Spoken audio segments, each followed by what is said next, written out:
Meeting will come to order. We are now holding a special call meeting held Wednesday, January 28, 2015, 1 p.m. And at this time, I will give the invocation. The Pledge of Allegiance will be given by Dylan Reingold, the County Attorney. If you would, please rise. Our Heavenly Father, we thank you for the opportunity that we have to come before you today to conduct this special call meeting. May we use your guidance, your knowledge, and your wisdom in the decisions that we make to affect this community for generations to come. In your heavenly name we pray. Amen. Amen. Please face the flag and do the Pledge of Allegiance. I pledge allegiance to the flag of the United States of America and to the republic for which it stands, one nation, under God, indivisible, with liberty and justice for all. Thank you very much. Commissioners, we only have one item on the agenda that I see, so with that, I will forego the orders of the day as far as approving the agenda. There's no emergency items to add as far as I know, and so we'll move into the discussion item of the preliminary and tentative findings by the Florida Auditor General concerning the FMPA, the Auditor General Report dated January 21st, 2015, found on pages 1 through 30 in your backup. I'll go ahead and just turn this over to Mr. Reingold, Commissioners, unless there's any comments or questions that you have about the order of operations. Seeing none, Mr.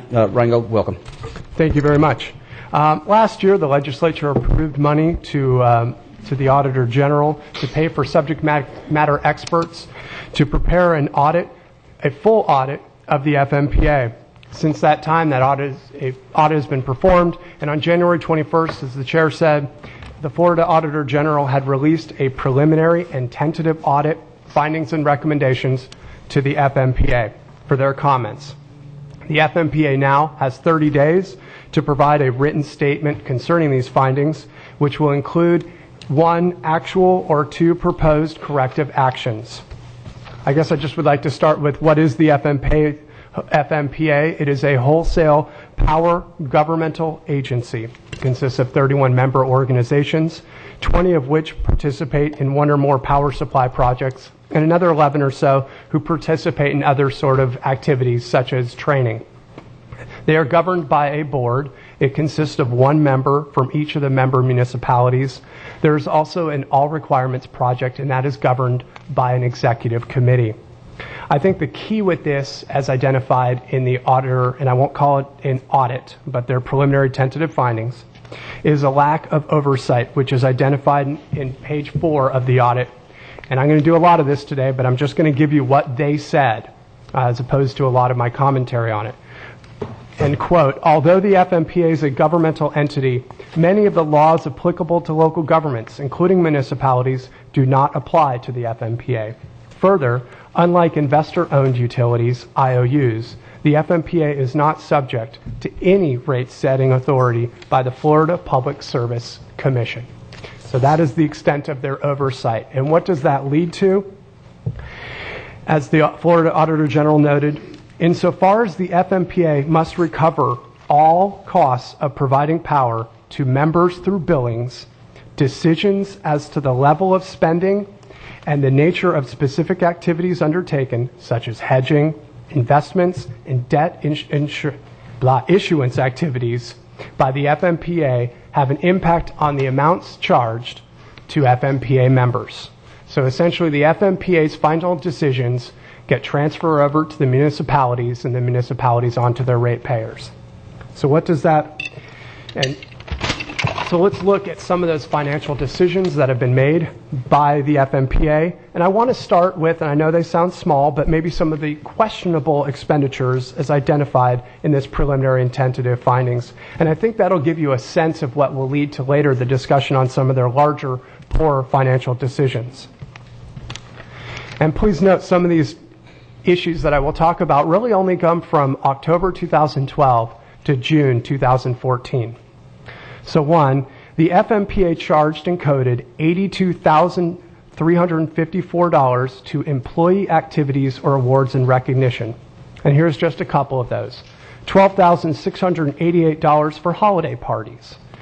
$4,627 for the purchase of 86 adult and 13 child tickets to a local tourist attraction for FMPA's summer picnic. $3,270 for gift cards given to staff for birthdays, anniversaries, and overall appreciation. I think it's interesting that there are only 73 employees. And then $2,098 for 2 Orlando Magic season tickets to be used by those employees. And finally, $905 for a luncheon to raise funds for charity purposes. Additionally, under the heading of flowers, the FMPA charged and coded $12,030 to flowers. One of the 59 expenditures tested of $1,517 was for rental of a Christmas tree and decorations for the FMPA office building. And finally, meetings, the FMPA charged and coded $106,850 to meetings. These are all sort of their questionable expenditures as identified by the Florida Auditor General. Additionally, they had issues with regards to travel. The average expenditure per meal per person, and again, per meal per person, of $105 in 2014 and $109 in 2013, as the Florida Auditor General notes, appear to be excessive. Additionally, $1,022 and $1,207 of the bills from 2014 and 2013, respectively, included alcoholic beverages. Then they have a section about family travel expenditures, in which, in connection with the 2013 FMPA annual conference, the CEO, General Counsel, and former chairman of the board, they were paid their family members were allotted $1,080 for their hotel rooms. And in 2013, it was 2 hotel rooms for $1,295 for the CEO and General Counsel's hotel rooms. Moving on with that, there's a interesting discussion about executive compensation. First off, what I found is that the CEO would receive 6 months of base salary if terminated for cause. 6 months. Additionally, the contract provides that the FMPA will either pay for or reimburse the CEO's health insurance premiums for life and fund the CEO's health reimbursement account, HRA, for life. Those are if the general manager is terminated for cause. Benefits for life. What I thought was interesting is the Florida Auditor General noted it was not apparent why the FMPA would extend these provisions to instances in which the CEO is terminated for cause. But at least the general manager had a contract, as noted by the Florida Auditor General, and boy, this would be nice for a county attorney to have. No contract has been established for the general counsel. Rather, the general counsel's compensation package has been established pursuant to a series of board-approved motions spread over several years, making it difficult to identify all benefits provided. For example, the general counsel's annual leave is not subject to the cap established for regular employees in the manual. However, although requested, FMPA personnel did not provide us board minutes evidencing the board action that exempted the general counsel from caps on annual leave accrual. And then finally, what would happen if those 2 individuals resigned or retired? As of September 30th, 2014, had the CEO and general counsel resigned or retired, the FMPA would have been required to pay approximately $355,000 for accumulated annual and sick leave attributable to these 2 individuals. Hopefully that gives you a sense of the understanding of the corporate culture of greed and corruption that is with the FMPA. And I'm going to stop myself because they're actually not a corporation. They're actually a governmental agency. And with that, I think it gives you a sense of what to expect as we go into some of their larger financial decisions that I've made over the years. Fuel hedging. From September 2008 through April 2013, the FMPA engaged in complex trading practices utilizing matched combinations of options positions, i.e. spreads, and futures positions that were not consistent with a simple fuel hedge and were inconsistent with industry practices utilized by 8 comparable JAAs that employ gas fuel hedging derivatives. JAA is a joint use action agency. Further, FMPA source documents for derivative trades from July 2008 to June 2013 did not demonstrate that the FMPA's trading program was calculated to offset changes in the spot price of fuel as would a simple effective fuel hedge. And what does that mean? As shown in Table 7, the FMPA incurred net total losses of $247.6 million related to fuel hedging activities over the past 12 fiscal years. Additionally, FMPA formed a natural gas supply agency. This was PGP Inc. with 6 additional public utilities.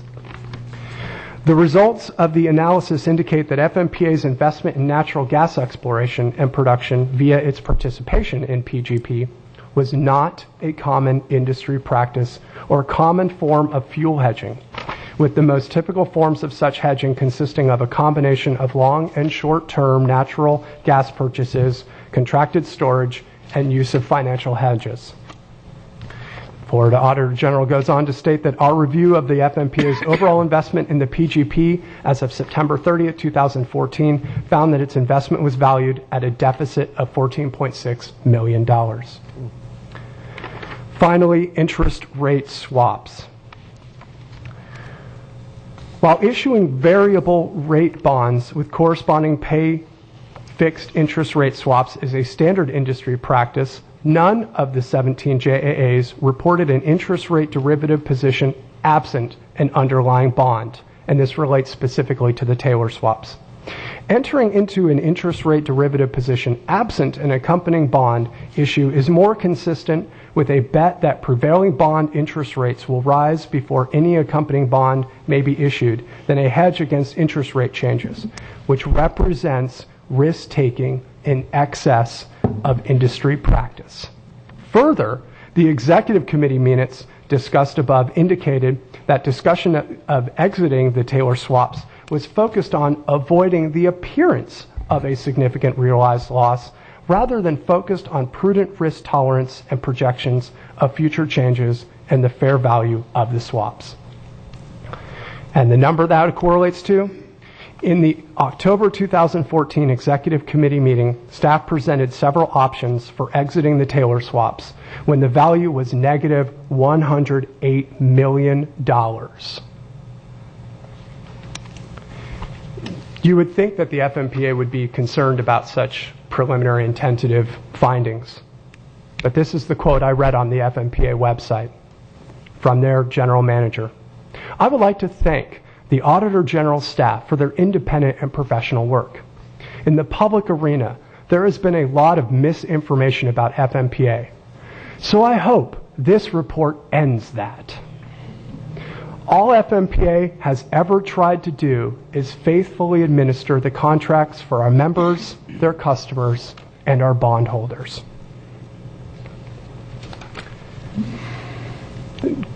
Commission, I think this is a serious matter for the citizens of this community. I think that the decisions of FMPA have hurt our residents and our citizens, both of the city and of the county. And I know we have had a lot of issues over the years with the city of Vero Beach, but I think we can all agree today that FMPA is the real problem. And this does not just affect this community here. This affects all member cities and those people who are served by municipalities who are a part of FMPA. In that regards, this affects the citizens of the state of Florida and the businesses of the state of Florida, extending all the way from Jacksonville Beach down to Key West.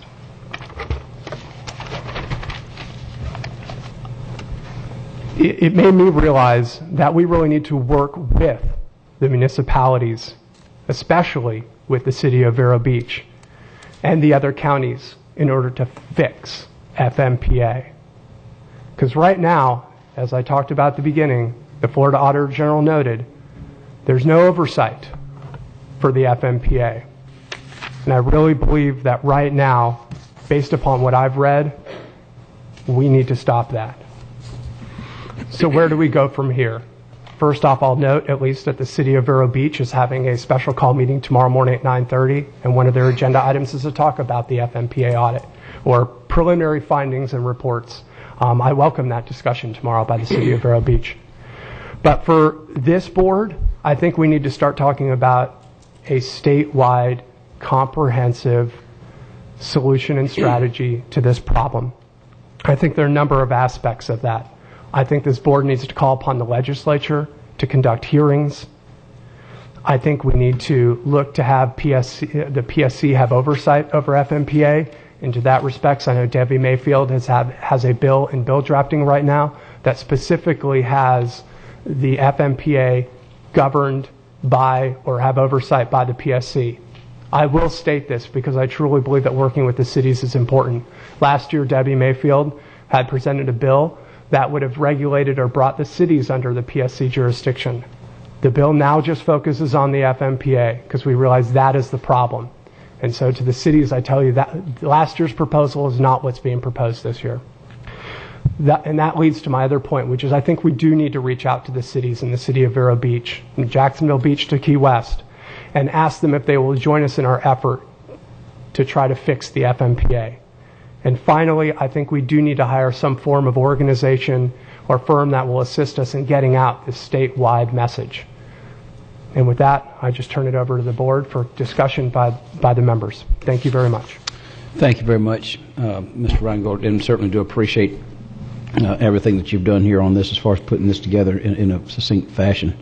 And do look forward. I'm assuming that you will be able to present tomorrow at 9 o'clock to have some conversation with the City of Vero Beach during their meeting. I intend to be at their meeting. I honestly have a meeting in St. Lucie County at 11:30 to discuss another one of our major issues, which is All Aboard Florida. But I have put in a request to the city manager and to the city attorney to move the FMPA audit item up to the beginning so that we'll have an opportunity to both be a part of that discussion and the discussion with our neighboring counties about All Aboard Florida. Okay, super. Thank you.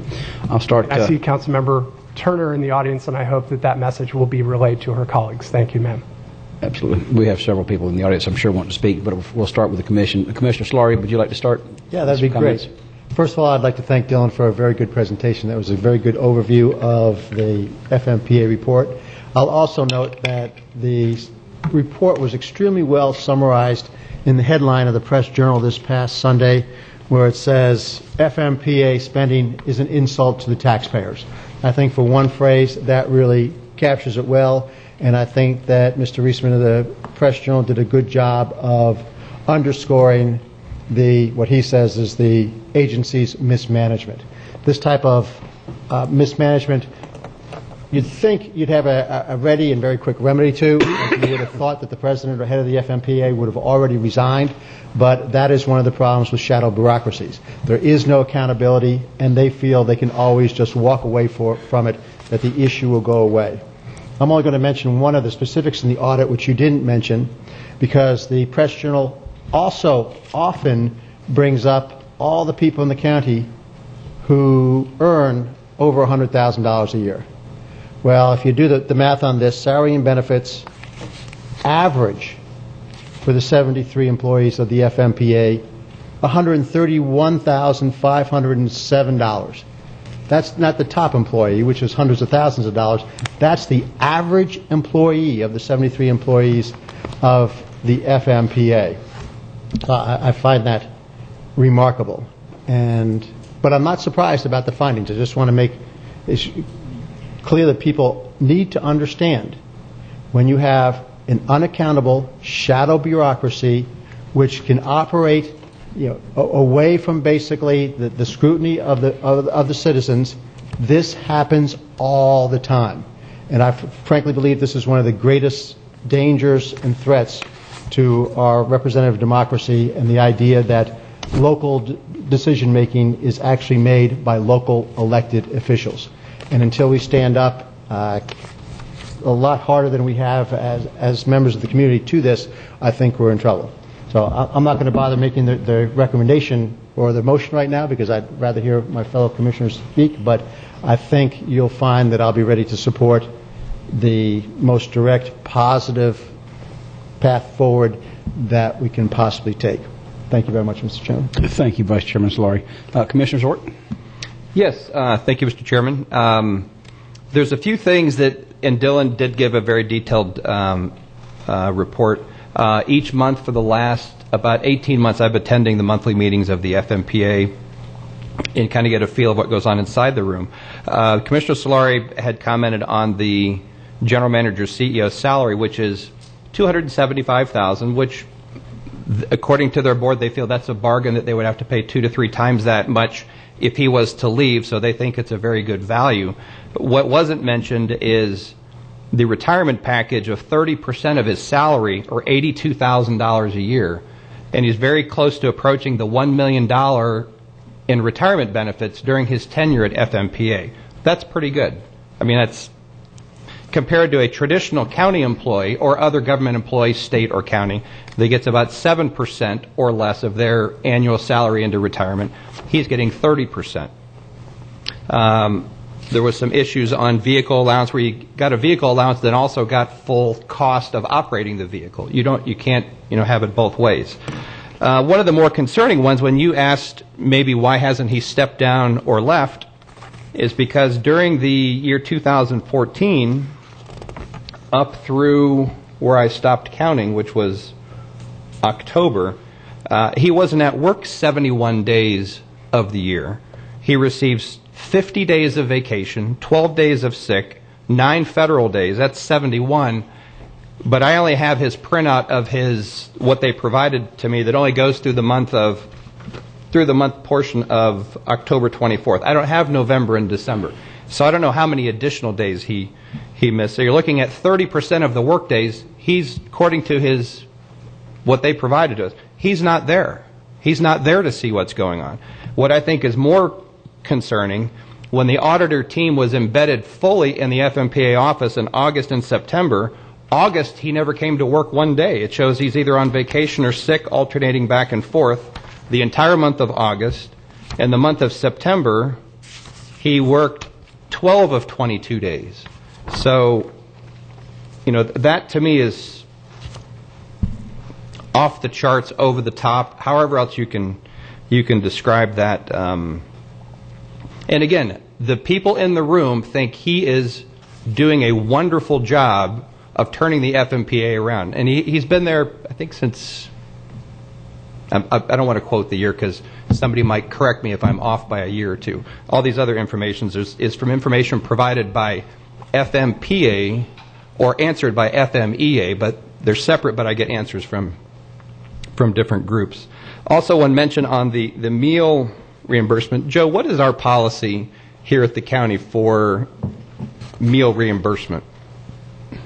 We follow state law. We get a per diem, which is considered it's not considering covering your full cost. It's a per diem, and it is to just cover a portion since you'd eat anyway if you were at home. Right. And I think Jason can give me the new numbers of what it is in the statute. And I think some people are getting a misrepresentation that say if commissioners go out, if we go out and spend $50 on a dinner, how much do we get, Jason? Yes, for the record, Jason Brown, County Budget Director. We follow Florida statutes. As Joe said, the statutory rates are $6 for breakfast, $11 for lunch, $19 for dinner. Right. So it doesn't matter where we eat. That's all we get, even if we apply for a reimbursement for it. So their reimbursement policy must be whatever it is they get. We follow the state's policy. We also follow the state's policy on vehicle reimbursement mileage amount, which is about 12 cents lower than the IRS permitted value of 56 cents. We get about 45 or 44.5 cents. 44.5. Where obviously he's getting the higher portion of that on top of a very hefty vehicle allowance. So I think part of what we have to do is, we know this, the people in the FMPA boardroom know this, but I doubt that any of the council members that appoint their members to go there, I don't think any of them know any of this. And even at the I'm trying to think which meeting it would be, the first meeting when Pilar was not the representative at the city, when the current chairman see if I can get the right name here. I think it was Bill Conrad. He's the chairman of the board. when he had mentioned at the prior meeting that then Representative Turner, who was at the table, brought up some good questions about the budget, and the person that's chairman of the group said, you know, we passed a $600+ million budget, and I don't know exactly what all's in it. And that's from the person that's at the top in the room running the organization. And it's on the tape. You can go back and watch it. It clearly his words, his statement towards the end of the meeting. And I think that might have been maybe December's meeting, if I don't have the actual date. So there's a number of things. We have to effectively communicate this to other people around the state because we know it, the people in the room know it, but nobody else. It's like a little bubble. They're very safe inside that room because nobody back home knows this. I don't even know how the distribution of this has gone to each city council member and each participating member. So part of that, we'll see where the discussions go today, but there's a lot of other concerning issues of, to me, the lack of the person in charge of the organization being gone from the organization, according to their records, not at work when the audit team was embedded in their facility, to me, needs maybe a little better explanation. I don't know what it is. But the entire month of August, 12 days of September, he's not there. And with that, Mr. Chairman, I'll turn it over to you. Thank you very much. Commissioner O'Brien. Thank you, Mr. Chairman. A couple of things that stand out to me is, as Dylan mentioned, they had a $247+ million loss in their hedging activities since 2003.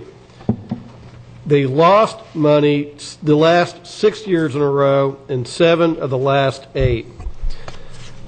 They also entered into these natural gas pools, which they lost money on. And then they also entered into some interest rate swaps where they lost money. It seems like this is almost a systematic process where they want to continue losing money in order to keep the member cities still hooked by saying, hey, we don't have a profit, we don't have any equity, we're totally losing money right and left. You all have to stay. We can't let you out because you've got to keep paying us because we've got all these losses and we're in debt. I find it amazing when you look at the retail rate for the FMPA members and then look at the average retail rate for the investor-owned. The investor-owned are still making a profit that they share with their shareholders, but yet they can bring their rate in under the average of the FMPA. And it just astounds me that they can continue to lose that much money. And it's got to either be just through totally inept management or a systematic process to stay losing money to keep the city members on the hook. And so I think we all kind of knew that the audit or the preliminary findings would show some issues. I'm just astounded by the magnitude of the losses that they have incurred. And so clearly action needs to be taken, and whatever we can do from a legislative point of view to rein this in, I will be fully supportive of. Thank you, Mr. Chairman. Thank you. Commissioner Flesher, anything you'd like to add? Thank you, Mr. Chairman. Mr. Reingold, thank you so much for your careful synopsis of the concerns. I think we all share them. I don't want to be redundant. That's the benefit of being the last on the list to be asked to be speaking. However, I just want to say that I equate what is occurring here is, now I'll draw the analogy with the lagoon. We're doing everything we can. We're seeking to address the needs of the lagoon, and Lake O gets discharged. It just wipes it out. And we have done everything we could to be conservative and committed to our community, and we are seeking to reduce their cost factors, and this runaway cannon is just rolling through and spending money. I did not realize how much. I believe many of us did not realize how much they are spending. And this is coming from one of the board members who was happy to support Commissioner Solari being exhilarated by reducing our travel expenses by half. And we have done so much, and it is just, it's mind-boggling as they don't even have an apology, no shame. And I think that this is a grave concern, and if this is just a small indication of what their thought process is, reflecting on the taxpayers paying the rates they're paying. It's sheer arrogance. Thank you. Thank you, Commissioner Fletcher. My quick question that I have, Dylan, we did not have this audit information prior to the meeting that's coming up here, the first of next month. Yeah, and I know that a lot of that, we've already have kind of heard staff's recommendation from the PSC on what they're going to put forth. Is the agenda already set? Is it too late to tweak a message? Is it too late to infiltrate what we're trying to do with at the PSC with this newfound knowledge that has been bestowed upon us? No, I mean, we certainly are preparing, Floyd Self and myself, for that presentation next Tuesday. Okay. And some of the stuff that we've come to light in this, although, we're not going to get up in front of the PSC and say, here's the money lost. I still think the FMPA is part of the message. Okay. Mr. Chair. Yes, Commissioner Zort. One item that's not mentioned in this, but if last week at the FMPA they had Purvis and Gray made their annual financial presentation, and there's two other potential losses on the horizon that are not mentioned, I don't believe, in the auditor's report. And it was the auditor expressed concern over the future value of investments made, and I believe it's California and Illinois school bonds, that they may not be at the value needed to cover the intended coverage that they were looking for when those were purchased a number of years ago. That's another potential loss on the horizon that's in the other report, but I don't think detailed in this report. Yes. To the Chair, if I may, since I moved here, I know this is one of the issues I had to get up to speed on and understand. And some of the comments that I'd heard from folks were, okay, they made some bad decisions. You're not just going to beat up on these guys for forever for making bad decisions. But I want to piggyback on what Commissioner O'Brien said. What really disturbed me was the statements such as inconsistent with industry practices, not a common industry practice or common form of fuel hedging, which represents risk-taking in excess of industry practice. Those were types of comments that were attributable to each and every one of the losses that Commissioner O'Brien had just talked about. I'd like to also point out the biggest part of FMPA's demand charge is debt service. In 2014 and 15, their debt service was $108 million. And in the year 2005, 2006, its debt service payment was only $19.8 million. They've gone up $88 million because of bad decisions in debt service payments every year, or 447%. Let me ask a question based on that, if I could then. Obviously, if you're a growing enterprise, but based on revenue, you expect perhaps debt service to go up as revenue goes up. I'm just taking a business as it grows. So is there any kind of an exceptional industry ratio by chance? And I'm trying to say, okay, in that debt service, is it because they built or generating capacity? Is there some kind of rhyme or reason behind that I'm missing? And Joe, you're a CPA or got your credentials, and some of that is due to the recent. They say is the recent construction of the Treasure Coast and Cane Island units. Some of that is, but the other is the bad decisions that they had to make up the $247 million and the investment money of $100 and some million. Okay, all right.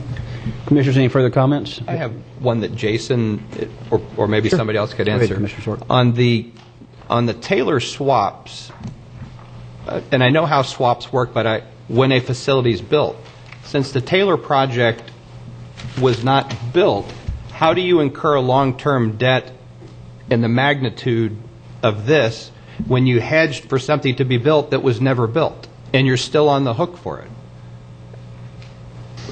That's an excellent question. I think Dylan mentioned something about not with industry practice. Right. They found the other JAAs that have these interest rate swaps. It's a common thing to do in bond issuance. Many cities, counties do it when you issue bonds.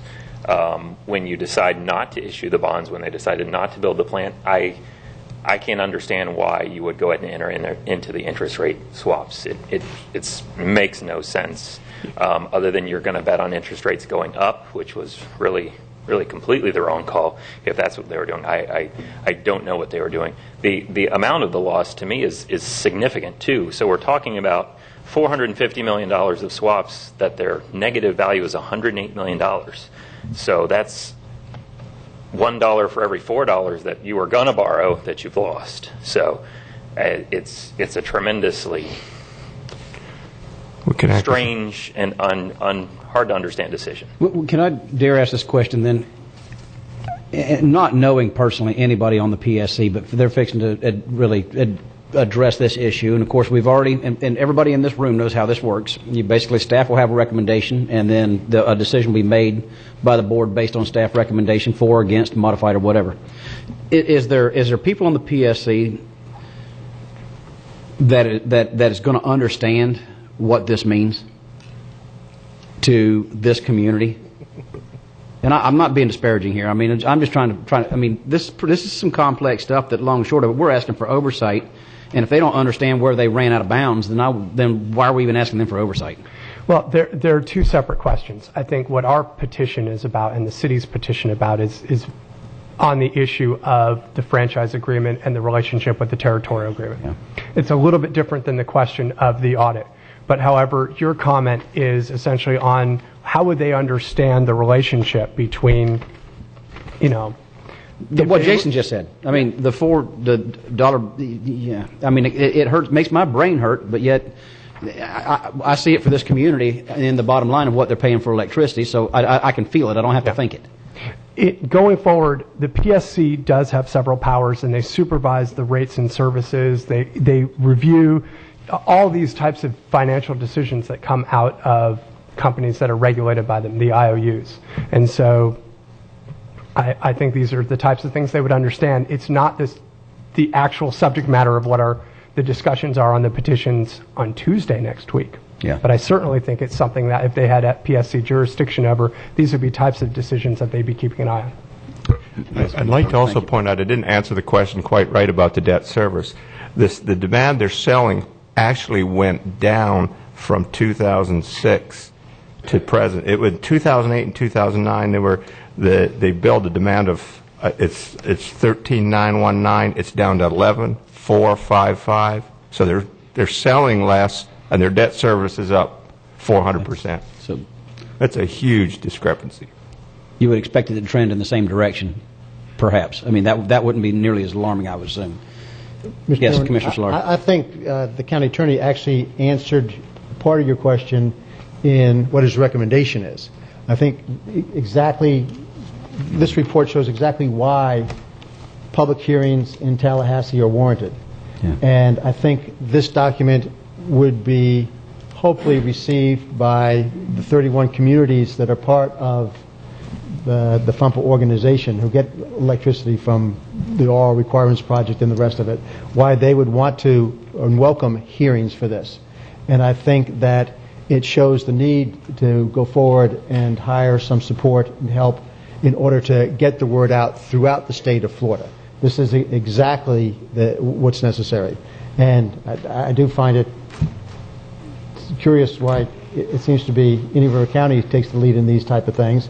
I would have hoped that good government was more important in more communities around the state of Florida, and hopefully this process will awaken them to the need for good government. But I think that, again, Mr. Reingold's recommendations are right on point to your question, and that's why I'll be supporting them at a minimum from what he's asked for today, and maybe we need to do something more than that. Okay. Mr. Chairman? Yes. Also, in quantifying the effects of the current 30-year franchise agreement that is towards the end of its time period, because of the increased rates, and this is going to be finalized over the next few days. I'm waiting on a few more documents from FMEA, even though they were asked for by FMPA, but FMEA, who's not subject to a lot of things, answers some of the questions that go to FMPA. But you're looking at something a little shy of $500 million in extra fees and rates that the ratepayers in Indian River County paid during the term of this franchise agreement in higher rates. Again, that number is not exactly quantified yet because we're waiting for some other documents to come in, but it's systematically in the earlier years,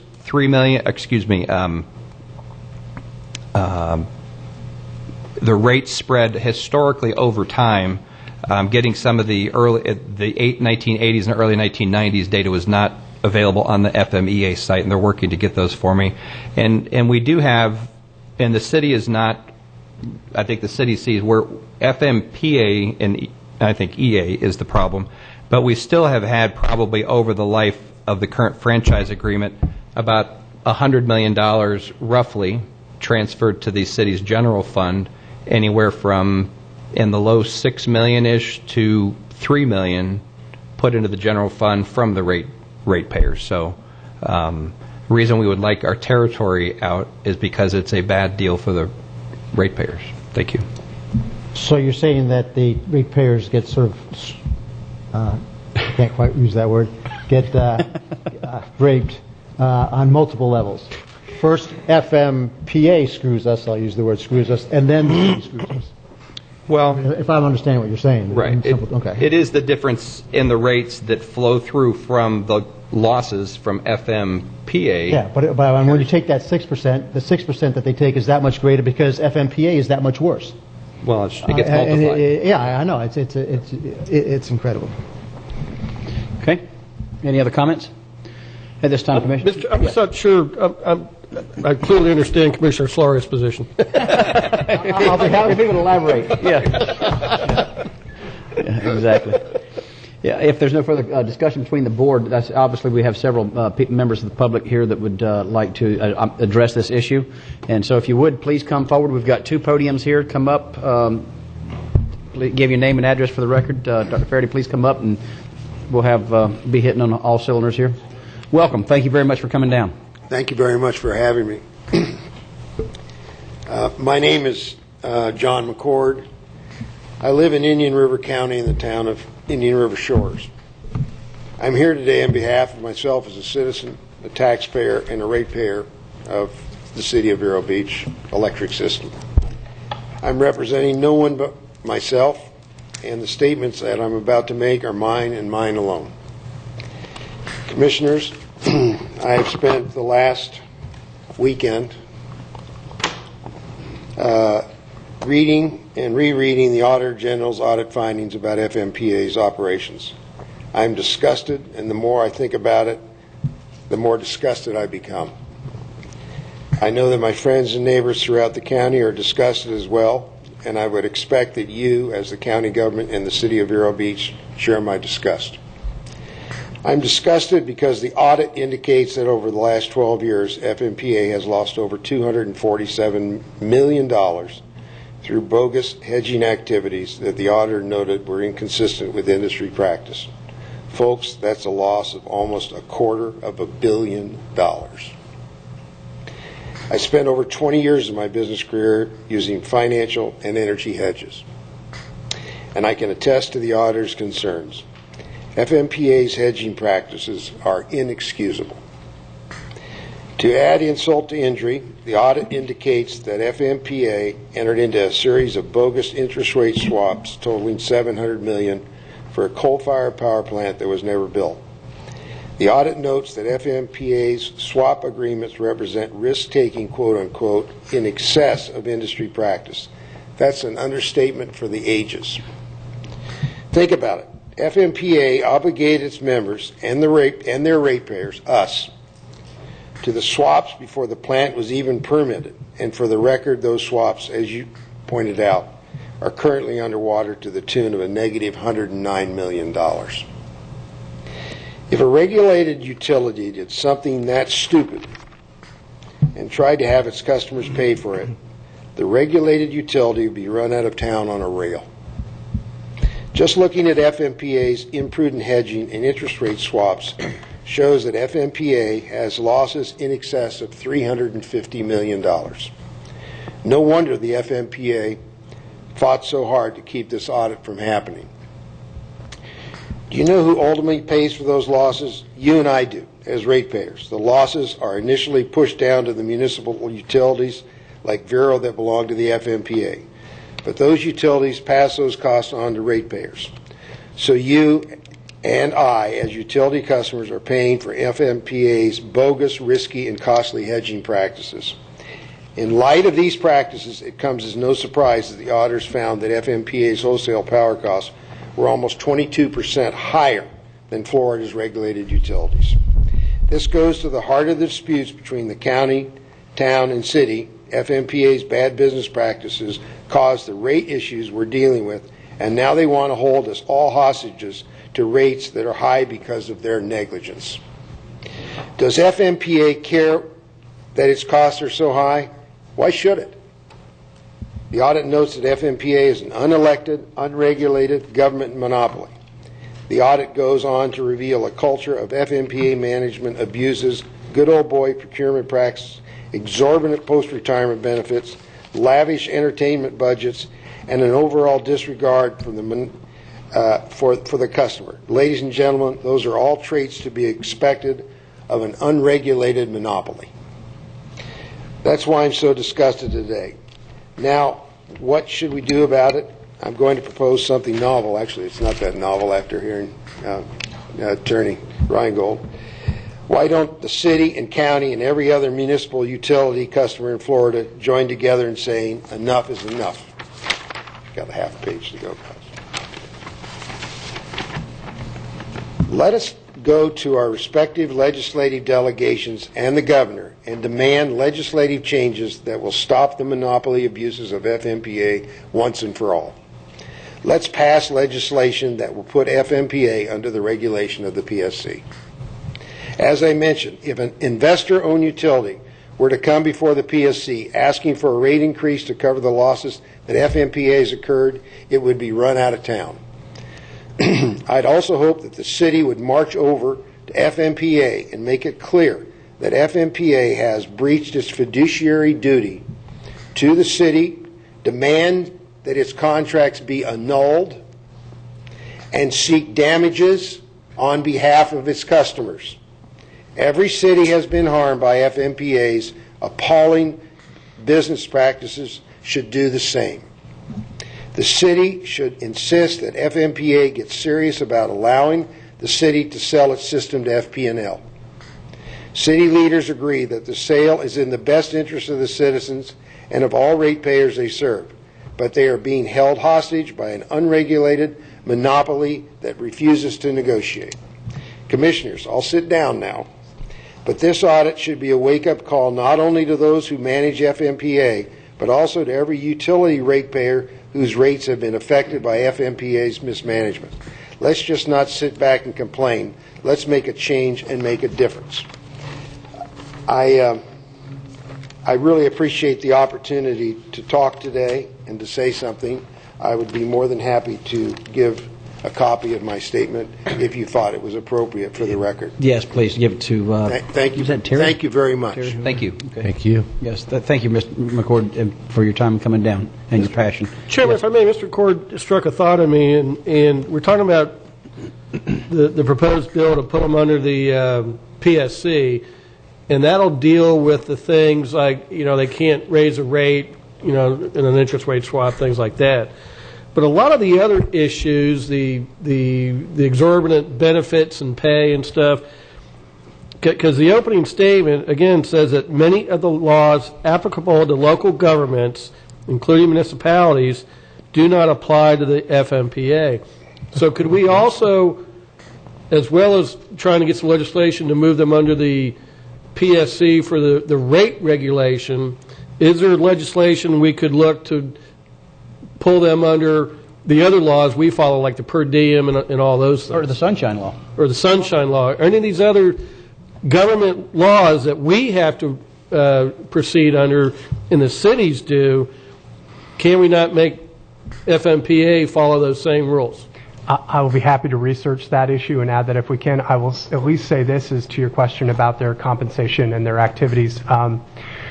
Floyd Self told me a funny story one time where they had a rate case of FPL, and although it did not directly hit on the rates. The PSC certainly made it a significant issue that the president of FPL was flying from, I think it was Miami at the time, to Juno Beach every day to go to work. And boy, they made, I think, a week-long worth of hearings bombarding FPL as to those types of practices. So clearly the PSC knows how to bring to light issues that are just not proper. But certainly we'll research any other types of laws or amendments that need to be changed to Florida. Yeah, well, I'm thinking of it. A lot of those things, like the tickets to the Magic games and the free hotel rooms and stuff, I wonder if the IRS would be interested in any of that as unreportable gifts and compensation and such. You know, as long as we're wrapping this up, let's go for everything. I have a question. Yes. Something Mr. McCord mentioned. Yes. Mr. McCord, you had mentioned in your things we could do, and you had some great ideas there, and I want to kind of ask Dylan and see what your thoughts are back and forth. Some people have asked, well, how much do you want to spend to make this happen? And I use a multiplier of what you would save. How soon would you get your money back? So I'm looking at, I would personally have no problem with the county dedicating, a multiple of 2 to 3 times its annual savings towards some effort, not necessarily the current one we're talking about. But the idea of suing for damages, we've all incurred losses, and the taxpayers have incurred losses, because when our utility bill goes up and the jail goes up and the school boards goes up, you're kind of paying double. You're paying in higher taxes for operational. Is there any, not for today or tomorrow, but maybe on the near-term horizon, what type of options might there be, or maybe consider exploring, or see maybe what ideas Mr. McCord has, since he has some good background in some of this, just trade some notes and conversation back and forth, and maybe bring back any other legal ramifications that we might be able to put on the FMPA for their practices have incurred the losses because they haven't been following industry practices. Now, somewhat to say, they could have applied industry practices and maybe still lost some money. They may not have lost as much, or who knows what would have happened. Maybe it would have kept them from doing it to start with, especially on the Taylor swaps. That one, when the place was never built, but you incur, never mind, I'll skip that. So maybe as we go forward over the next few weeks, if you'd be willing to do that, Mr. McCord, we would really appreciate anything that you could share with us on ideas, and maybe at some point down then you could bring that. I would be happy to research any and all of those issues. Okay. And one last thing I'd like to report that Commissioner Sklar had mentioned, and I think Mr. O'Brien, was, FMPA workers have ranked it one of the 100 best places to work in Orlando, and with an average wage of $103,000 and Orlando Magic tickets, and I can see why for many years running they have gotten that distinct 131,000, excuse me, and that's not counting others. That's his salary. No, that's salary and benefits. Salary benefit, okay. But not the other Not perks. accrued benefits if they walk out the door and the check they got. Well, not right. the president. The president is in a league of his own. Dr. Faraday, welcome. Thank you. Dr. Steve Faraday in New River County. A couple of quick comments. If I recall correctly, in conversations with Glenn, he may speak to this issue. The FMPA has been financing its debt and its losses over the years.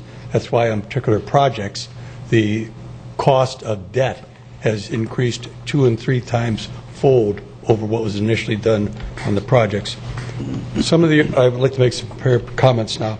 Some of the Auditor General AG discrepancies noted regarding contract competition, length of contracts, and expenses appear to be items which should have been picked up in a regular audit. Again, these close contracts with auditors. Similarly, executive contract problems should have been identified earlier in the course of a regular audit. Overall, the audit report would seem to indicate the need for a change in FMPA staff, particularly at the higher levels. The AG states that the FMPA contracts are pursuant to interlocal agreements. Thus, they fall under the Interlocal Cooperation Act of 1969. Section 5 of that Act requires that assets and liabilities be allocated and reported annually to participating FMPA project municipalities. These allocated assets and liabilities should be reported on the Moody's annual financial statements. This is particularly pertinent to the county since your resident city ratepayers constitute 50% of the ratepayers and about 55% of the revenue, and presumably the liabilities during the life of the franchise agreement. Section G10 and H5 of the interlocal agreement requires there be a benefit to people covered. Yet how is it beneficial to about 1.4 million customers serving about 3 million people, of which 550,000 people are outside ratepayers using about 38% of FMPA's capacity, and with no opportunity for representation before the FMPA, PSC, Special Counsel's Office, etc., as they would have if they were served by an investor-owned utility? How can you provide equal rights and protection for FPL and city ratepayers in the county? You can't. Section 14 of the Interlocal Cooperation Act requires decisions by constitutional officers who are board members. There are only 2 of the 33 board members who are elected officials. Even FMPA executives are on the board. It's questionable whether or not that board can be making the decisions it's making. 88% of the FMPA board's members are city managers, city utility directors, or FMPA executives, and they have an interest in self-preservation and job retention. FMPA does include in the contracts, does not include a reasonable termination date for many of its significant contracts as required by the Florida 1980 Antitrust Act, Section 542.18, which follows federal guidelines, which provides for 30-year contract terms, and as required by the Interlocal Cooperation Act of '69, Section 5B, which requires a stated duration time for those interlocal contracts. Section G8 requires 40 years for bonds, and Section H3 requires 30-year general requirement. It's also effective for contracts entered into prior to the passage of that law, and it applies to the PSC and its territorial agreements. Finding number 14, certain ARP power supply project contract provisions relating to withdrawing members are ambiguous, use a fixed discount rate rather than one associated with current capital costs, etc. The quote from the report is, however, the fact that the FMPA has the sole discretion in determining the actual severance amount and the substantial cash payment due on withdrawal in effect represents a compelling case against the decision of an ARP member to withdraw. This appears to me to smack of possible antitrust activities prohibited by the state's 1980 Antitrust Act, which we've been calling attention to for the past few years. This is in addition to the requirement for reasonable terms for contracts as required by the Interlocal Cooperation Act. In your June 16, 2014 letter to the Auditor General, you requested that the FMPA assets be valued at fair market value based on the power generation, cash, and investments. $200,000 in additional funding was provided in the state's budget for expenses above and beyond the normal audit. No clear valuation nor valuation methodology was provided by the Auditor General. The methodology should be provided and the assets and liabilities valued and allocated to participating munis for each project for you to know for what amounts your county ratepayers may be liable. What other organization could lose $250 million and not go bankrupt or be swarming with investigators, have its executive staff replaced, or be subject to restrictive legislation? FMEA appears to be a contiguous organization under GASB, Statement 14 from June 1991, Attachment 5, because it has the attorney for the general counsel for FMEA and FMPA are exactly the same. The assistant general counsel is the same. The FMPA website is cited in the FMEA literature, so that it is a contiguous organization. FMPA is an unregulated electric utility operating in multiple counties spanning all of Florida and is able to buy and or sell all or part of munis or build their own electric utility generation plants, which if done by a muni or IOU would require PSC and FERC approval. The audit shows it must be regulated. Right now the FMPA is purchasing the Key West Utility Authority at a price of about $600,000 a year over 10 years. It's required no approval for that. Thank you very much for the opportunity to speak. Thank you, Dr. Hurdy. Anyone else wish to speak? Mr. Howell, welcome. Thank you, sir.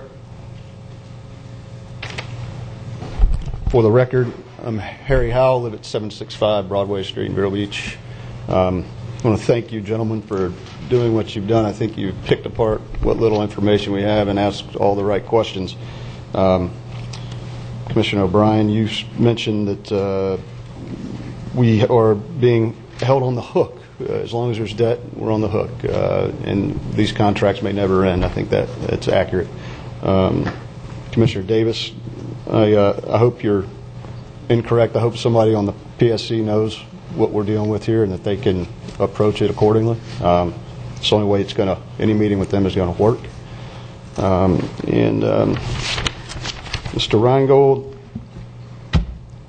30 pages of documentation here on the audit, and you just happened to pick everything I wanted to speak on today, so that's good. You cut my job down. You could have picked any egregious act or example of mismanagement, but you got all the ones that I wanted. Number 7, going back to the chief executive officer's employment contract providing for severance pay and post-retirement benefits for life if he's terminated for cause. And, of course, it's always going to be for a cause. And that reminded me of another group of people that we know of, and that's the United States Congress, which has a 15% approval rate right now, last time I checked. And you also touched on the expenses from Table 12, page 18. I think that was a good point. So I'll get to my point, which is simply this. I kind of equate this to a parent giving a son or a daughter an American Express card without a limit and saying, hey, go out, have a good time, spend what you like. The ratepayers of Vero Beach should be furious. The ratepayers of Indian River County should be even more furious. And I think whatever our response to the FMPA is, it needs to be a strong response. And it's too bad that we don't have an audit on perhaps the FMEA as well. I think it would be even more appalling. But we need to go on what we have, and I appreciate you taking the time to pick it apart. I think you've all done a good job at doing so. Thank you, Mr. Howell. Thank you very much. Appreciate it. Councilwoman Turner, welcome. Good afternoon, Commission. Pilar Turner. I'm actually speaking on my own and not as a representative of the council. I'll not discuss this issue with them tomorrow. However, I did want to set the record straight that although Larry Reisman said I was surprised at this audit, believe me, I am not surprised. For 3 years, I served as the City of Vero Beach representative on the FMPA board. I've attended over 72 meetings of FMPA. And during that time, concerns of ratepayers, no, not a big issue. However, FMPA does achieve its strategic goal of being a great place to work.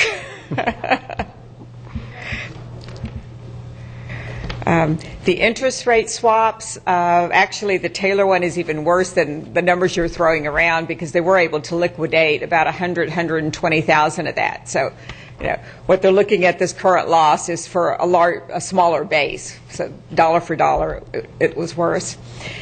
And of July of last year, they had 41 other swaps, all underwater. This is, I think the thing to be important is that here we have a government entity, and there has never been an operational audit in 37 years of its history. This is the first time that the ratepayers, are getting a look at really what the operation of this company. Last year I voted against, once again, restoring Purvis Gray as their auditor. They've had the same auditors for 10 years. Purvis Gray also audits many of the municipalities that are on the board of FMPA. I mean, certainly, they're going against their own policy and any good business policy of changing your auditor on a regular cycle. And I want to thank you for this forum and your willingness to bring up these gross mismanagement that we're all paying, that's just being passed on to ratepayers indiscriminately. Thank you. Thank you very much. Anyone else wish to speak? Mr. Herron, welcome. Good afternoon, Commissioners, and Glenn Herron, Indian River County. I'd just like to thank all of you for the terrific support that you've provided to this issue in the last 7 years. You've always done a great job, and thank you for that continued support. This community obviously chose to sell to FP&L Twice. About twice, yeah. Not only the ratepayers, but the voters as well. The City of Vero Beach chose to sell. And in spring 2014, we were told that we couldn't complete the sale because we could not divest ourselves or otherwise dispose of our assets in the FMPA. So let's face it, we wouldn't even be having this discussion about the FMPA if we could divest ourselves from the FMPA. And this has always struck me as kind of unusual that we have been members of the FMPA for 34 years, I think since 1981, and we're told that we can only sell our interest in the FMPA to another member city. Well, how long do they expect us to remain members of the FMPA? How long, if you're in a business, how long are you supposed to remain in that business? For eternity? Is that what when they signed up, when the City of Vero Beach signed up in the late 70s, early 80s, was that their expectation that they were going to be with the FMPA for eternity? Well, it's been 34 years, 36 years. I think that's enough. I think there must be some reasonable, equitable exit to the FMPA that in no way harms the other member cities who may or may not wish to stay with the FMPA, but maybe they do. Maybe they want to stay with the FMPA. Maybe they're happy with those practices. It shouldn't harm the bondholders. Again, this isn't the risk-free rate that the bondholders signed up for. This isn't Treasury bills that they signed up for. But nevertheless, there should be some equitable manner in which we can leave the FMPA that doesn't harm the other member cities or bondholders. Now, with all due respect to PSC regulation, it might be a good step to head down that path. But my commentary on that is I don't believe that PSC control will solve the inherent inefficiencies of munis in the FMPA. That this community has chosen to sell to FP&L because it has the cheapest rates in the state of Florida, and we would save approximately $20 million each and every year that we would be with FP&L. So, again, I would like to ask this commission to take some perhaps specific action with respect to promoting legislation. One would be, I think it's reasonable after 36 years to value the FMPA. If you were to come and do an audit of my business, the very first thing as an auditor that I would do in auditing a real estate business would be look to the value of the underlying assets. If you had valued any real estate business that had bought property in 2004 and in 2008 you went to value that business, that would be important to look at the value of that real estate relative to their debt. Same thing here. It's been 36 years. The core business of the FMPA, its very essence, is generation assets. It generates electricity. That's what it does. Its core business is its core assets are the generation assets. So we can see on the financial report that we know what the project's cash is worth. That's right on the face of the balance sheet. We should have some idea as to the investments because they theoretically should be marked to market, but there's some discussion about California bonds that they may be less than what the books are showing. But there's no discussion about what's the value of the generation assets. I, for one, would like to know. I think it would be nice to know after 36 years, what is the value of the FMPA? It's not zero. That's what the FMPA tells you it is. It's either positive or negative based on the fair market value of the assets. So, first recommendation, could we please send the auditors back to look at the fair market value of the underlying assets? My understanding is there might be $200,000 available there to perform such evaluation. And I'm not talking about anything terribly difficult. I mean, the FMPA has coal assets, nuclear assets, and gas assets. There should be some reasonable range of value that generation assets have sold for in this country in the last 2 or 3 years. That would give us some expectation of what coal assets, gas assets, and generation assets are worth. Of course, we could be really specific and put heat rates onto those generation assets and come up with a really fine-tuned number, but I think a range would be a fantastic start, and it wouldn't be terribly difficult. So that would be my first recommendation. The other would be, is there some way legislatively, or even through agreement through the FMPA members, let's hope that would be the elected bodies of the city councils voting on that, some way to amend the contracts, and perhaps the legislature can be helpful here, that allows a member city to exit the FMPA. How is it? And that's the thing that I found the most curious thing about the FMPA for all these years. How is it you can never leave? So, with that, I thank you, and thank you. I have a question for Mr. Herron. Thank you. Thank you, Mr. Chairman. Glenn and Dylan, the items that were in the June 17th letter, give or take a day or two, the items that were listed in that were not addressed in the audit, is there a process that we can respond back to those in charge at the Auditor General's to say, these are additional items that were originally tasked or asked in the very beginning, I believe, in the phone call and in writing, and ask them to see, is there any way to do that? Who does the Auditor General also report to structural-wise in state government? Are they completely standalone, or do they fall under the auspice of anybody else? To the best of my understanding, the Joint Legislative Auditing Committee is kind of the key here. Their boss. Okay. And so in my mind, as part of this, one of the recommendations I had, which was hearings about the FMPA, I think it's certainly reasonable for us to at least request these types of questions be asked by that group, either back to FMPA, back to the Florida Auditor, and go from there. So I know we had a list of items. I know Mr. Herron's also asked for a very similar list, if it doesn't even completely overlap, but certainly these are types of questions we might be able to pose to the Joint Legislative Audit Committee. And also with that, we have representatives from Senator Altman's office and Representative Mayfield. Is there anything we can include to their offices that they can also send forward, or is it a one-to-one type relationship? In other words, can we ask our representative's office to also ask the Auditor General to look at these items that were not addressed to our, I don't want to say our satisfaction, but part of it were not addressed at all? I certainly don't know all the intricacies of how things work in Tallahassee, but certainly we will work with the folks that we have and try to figure out what the best way to communicate those questions. And I see Mr. Smither maybe has something to add. Yes, Commissioner Jeff Smith, your Comptroller and Internal Auditor. Debbie Mayfield is a member of the Legislative Auditing Committee, so I would suggest that you get information to her, and she can take it from there. In addition, I would like to expound on things that Mr. Herron and also Ms. Turner just commented on. Is the first thing that an external auditor would do would be to examine the internal control structure of an organization that they're auditing.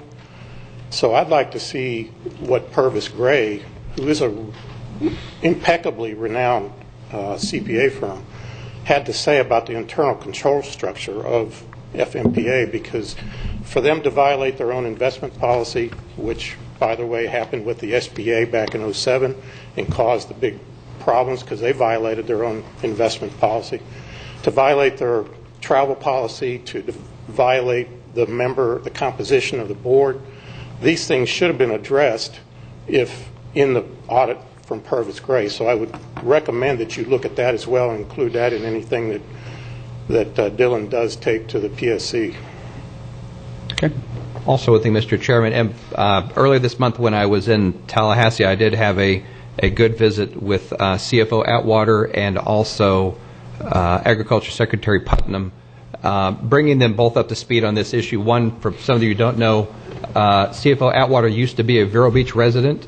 I think where he lived, he was actually potentially even a outside ratepayer of City of Vero Beach, so he was familiar with the issue. They have asked to, currently they have no control over it, but if you're at a cabinet meeting and you have these guys around the table, the more they know about an issue that's important to us. Also have had numerous conversations with the field regional people from Governor Scott's office.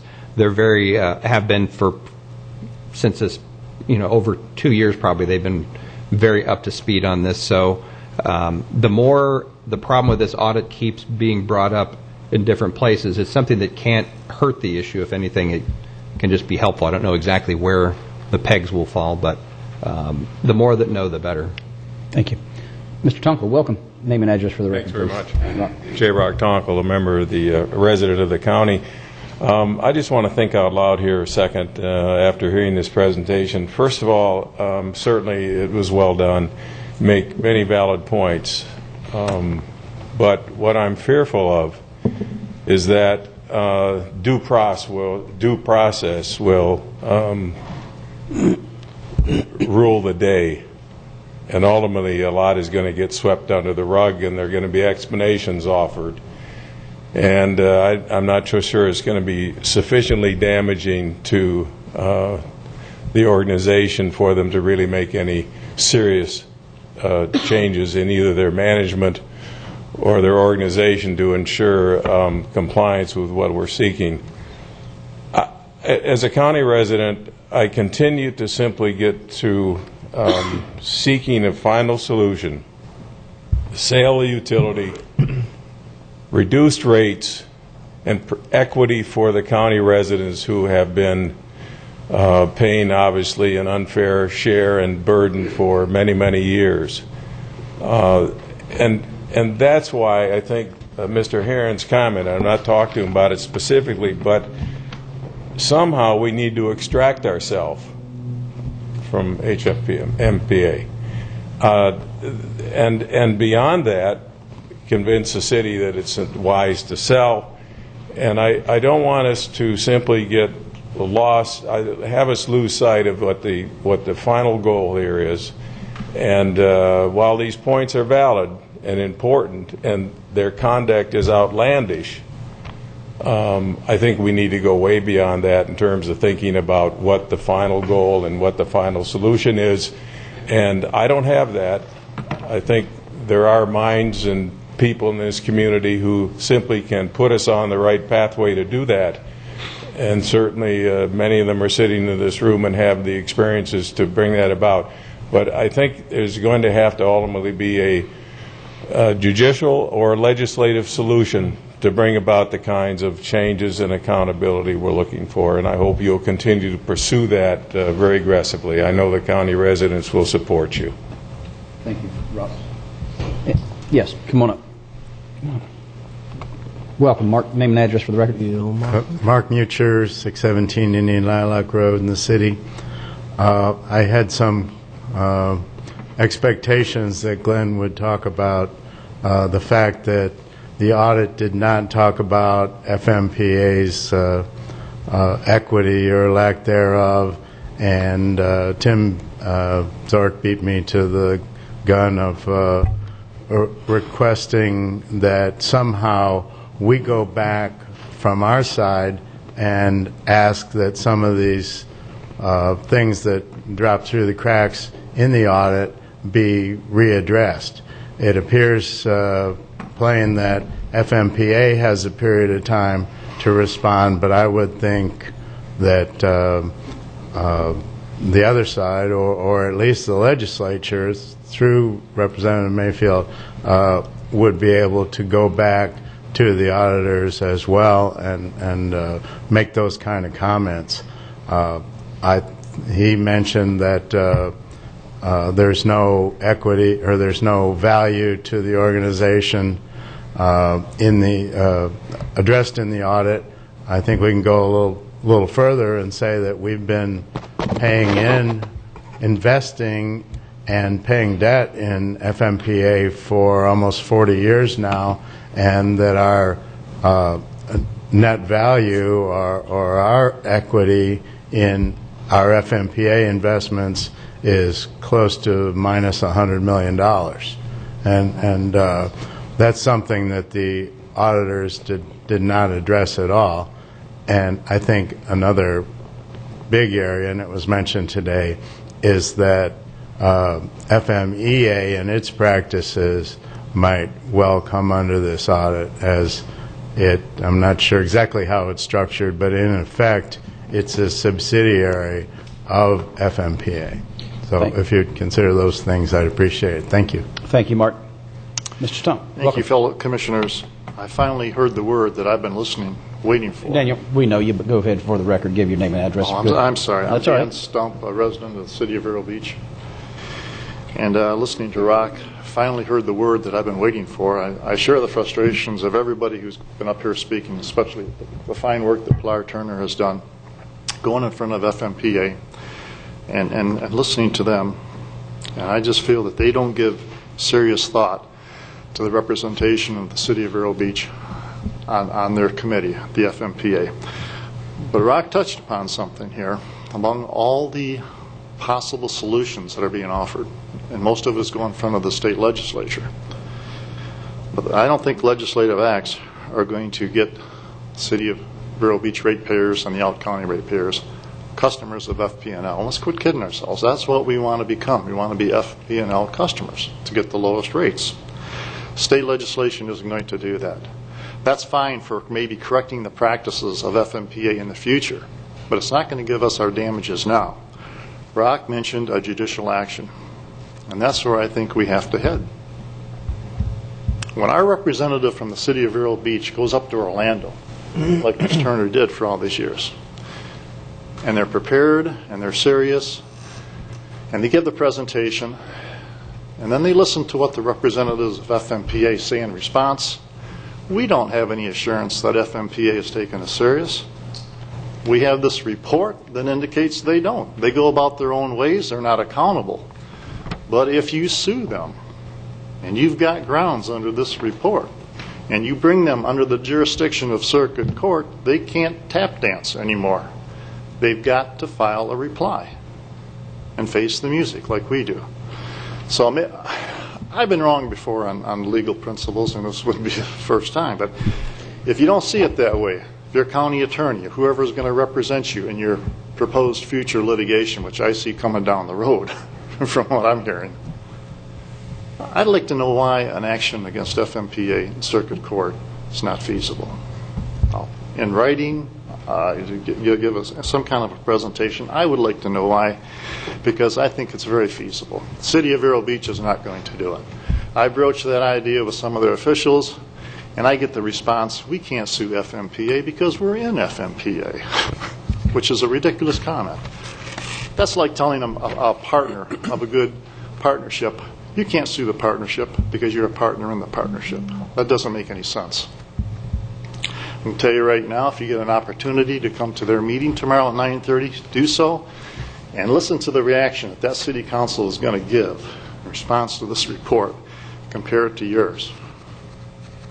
They're already taking joy in the fact that there's no criminality found in any of these findings. See, we told you there was no criminal finding. I've been told that. There's no fraud being found. You know, we told you that. So they're taking pride in that, trying to put lipstick on this. So this is why I ask you to give serious consideration to some circuit court litigation. Thank you. Thank you. Mr. White, welcome. Good afternoon. Jerry White, in New River County. I'm here not in any official capacity, but other than a ratepayer.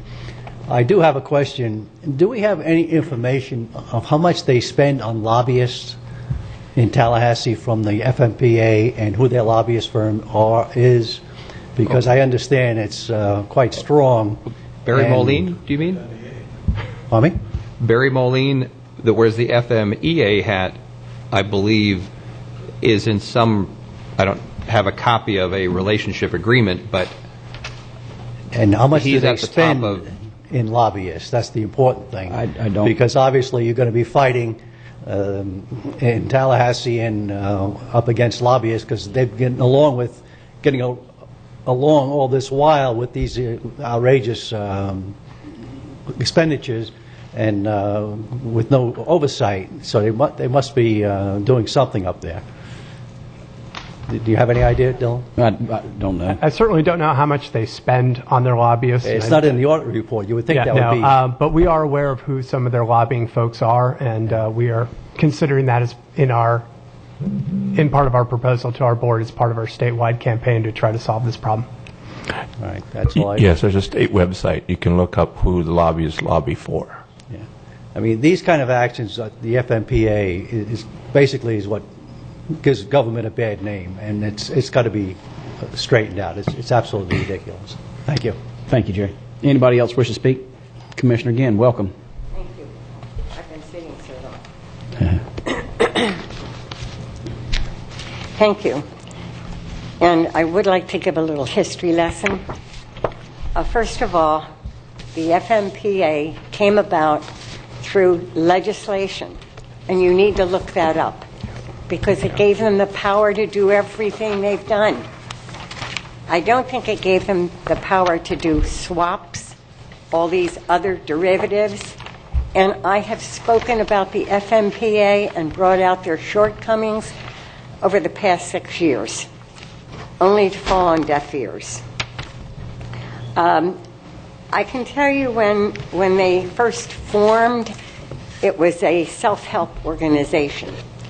And John Little was one of the persons who was probably on the bottom of it. And John would never allow anything which wasn't on the up and up. So when it was formed, the intent was mutual aid. And because we have hurricanes and all of that sort of thing, it was a necessary agency. And it was formed under this act.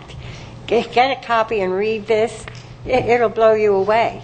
This has to be changed. I don't think it's been updated since '72. So it needs to be updated. We need to talk to our legislators to make sure that they understand that something has to be done to rein in agencies that have this kind of freedom. All right. I think it's important. Did you pass those things out? Good. Don't start reading them now and not listening. You might do that. You can read it later. Right. I think we have to look for a solution outside of the agency. Nothing is going to happen within this agency. It is not going to self-correct. I hope you understand that. Everything is more or less, they've got it, I hate to use the term rigged, but what happens is that everyone who is a member has a director on the board of directors. The board of directors then they elect 13 members to an executive committee. The executive committee of the FMPA controls the whole thing. And there is no way that those people in power are not going to stay in power under the present circumstances. You need to understand that. There is no solution within this organization. It's going to have to come from without. You're going to have to place someone within the organization who's going to have absolute authority.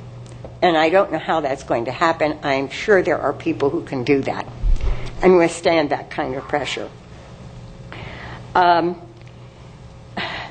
This organization went along actually quite fine, and there weren't too many problems until about 2004, when they determined that they needed to get into the generating business. They were going to now generate electricity. They were going to help out all these other communities that were generating electricity. They saw Florida as a boom state, and in fact it was for a while. But we all know what happens to booms, they bust. They started in 2004, and between 2004 and 2008, they built 5 generation units. They bought Fort Pierce, relocated it, Blountstown, Key West, and 2 Cane Islands. They've even done some more deals with Kissimmee. There's a lot of half and half projects, that sort of thing. And I'm telling you, it's going to be a lot to ferret out. It's going to take some brilliant minds. The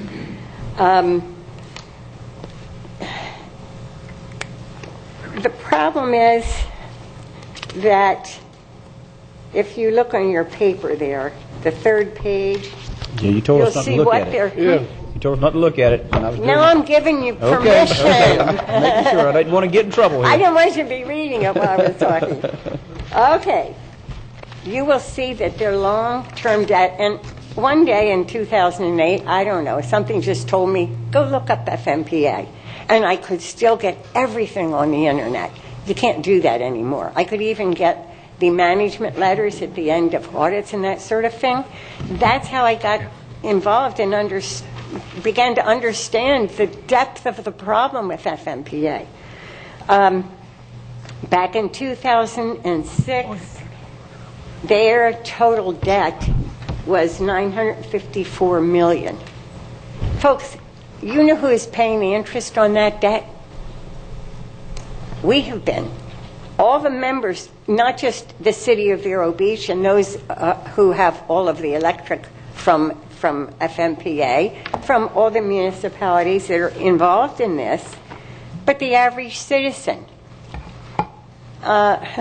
It's nothing to get a $400 electric bill. And I really felt sorry and do feel sorry for the commercial establishments. But this was their debt back then. Did the audit give their debt today? I think at Do we have last a week's figure? audit, I believe it was $2.2 billion, I believe. I don't think it's in this report. It's in the... That blows my mind. It was $1.2 billion the last time I looked, which was probably 2009, 2010. So they're just going backwards into debt. And they expect us to pay for it. In fact, we are obligated to pay for it. And there's got to be something written in the legislature. We have to get to that. I don't know, they're talking, there's no criminal intent. Really? Really? With those kind of salaries, those kind of benefits, which are not comparable with any other section of government? This is under state legislature. So certainly there are some restrictions, some restraints somewhere in the law. Okay, that said, what to do? There is nothing you can do within the organization. It is just not going to happen. So you're going to have outside help.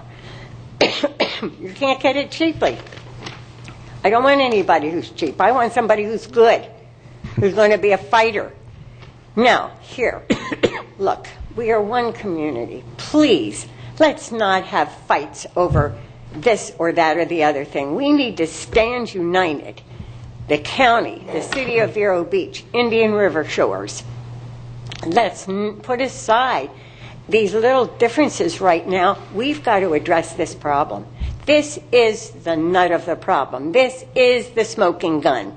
I've said it from day one. It is this. And I've known it from day one, and I've tried to explain. But when you're given 3 minutes, it's hard to explain this. Not here. Not here. No, you're doing a great job. We just want to make sure.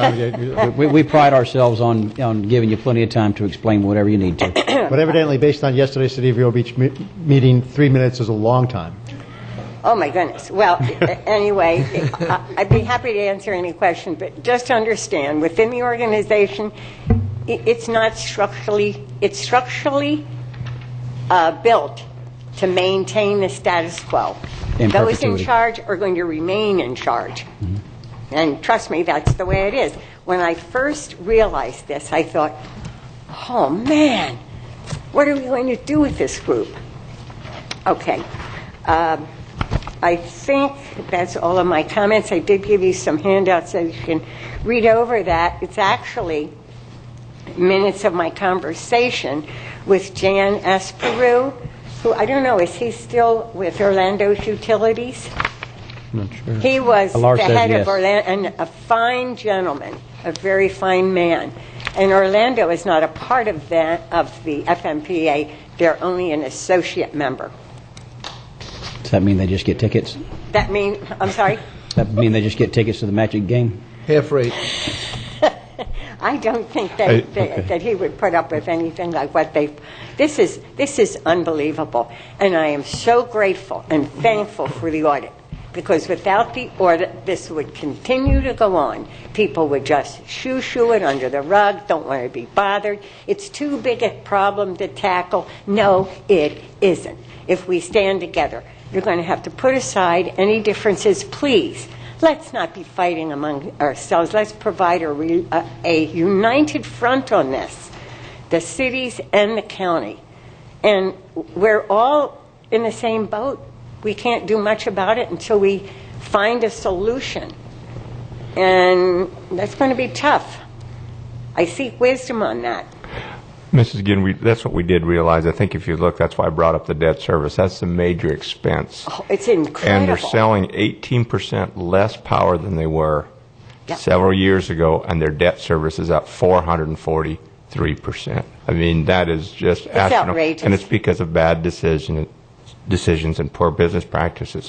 What we think today is, I think all the other cities that are buying from them need to know they may not look at this. We want it statewide for that, because I think all communities would be annoyed if they looked at it and had the facts. Oh, they have to have the facts. I don't know how we're going to get it out to them. I can be a traveling salesman.